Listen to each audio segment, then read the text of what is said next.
Hello friends, how are you? I hope you are also fit and fine. Today in this video I am going to practice some kind of modal verb.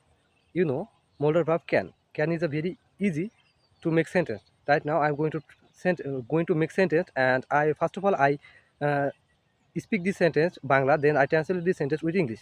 This is not a translate. We can use this sentence regularly. Let's get example. আমি যেতে পারি, I can go.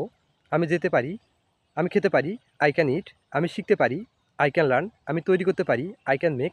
আমি football খেলতে পারি, I can play football. আমি তোমাকে জানাতে পারি, আই ক্যান ইনফর্ম ইউ। আমি ইংরেজি প্র্যাকটিস করতে পারি, আই ক্যান প্র্যাকটিস ইংলিশ। আমি তোমাকে ডাকতে পারি, আই ক্যান কল ইউ। আমি তোমাকে শেখাতে পারি, আই ক্যান টিচ ইউ। আমি তোমাকে বলতে পারি, I can tell you. This kind of sentence you have to make. This is a modal verb can. This is a very used very regularly when you speak any other person. That's why you have to practice this sentence, and you have to make this video to improve yourself.